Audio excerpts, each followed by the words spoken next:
Pauline Medrano, Deputy Mayor Pro Tem, Dallas, Texas.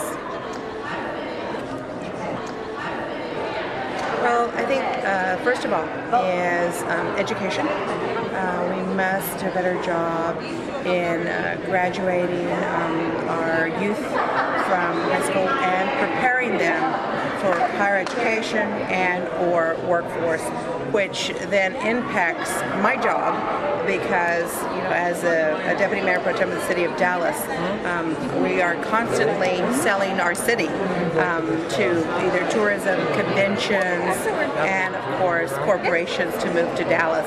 And we want our city to be safe. We want it to be well educated. We want to have a lot of diversity in everything that we do in our city. So when I speak to youth, I said, help me do a better job as Deputy Mayor Pro Tem to sell the city.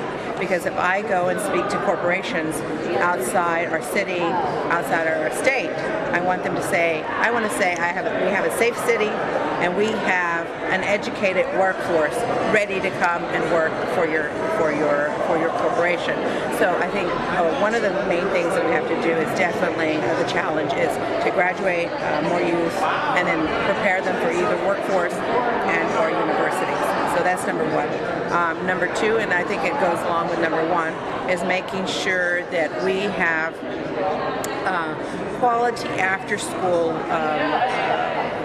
whether it's community centers, whether it's libraries, whether it's tutoring for their homework, because sometimes at home there isn't that reinforcement that is so well needed for after school.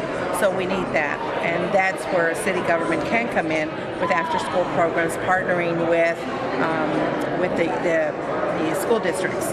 And so we could do that, and I think that also brings in health issues as well. If you have quality community centers with after-school care, whether it's educational help or your activity, then you have a more healthy neighborhood, and then that's when you get your parents to come, and so then you can learn about healthy eating, being very active, and so if you're healthier, then you're a better student. If you're a better student, then you get them to graduate, and you get them to the goal is either to get them workforce ready and or education.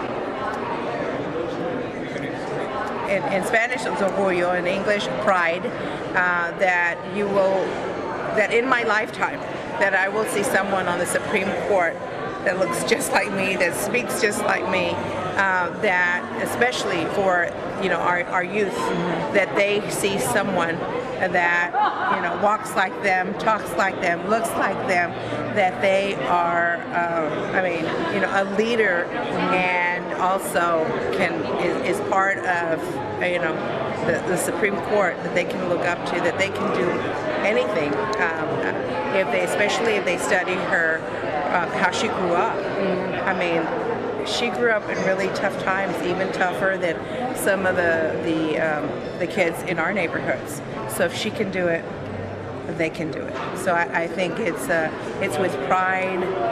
It's great reading on her background and her history, and it should give them the inspiration to aspire to do anything they want to.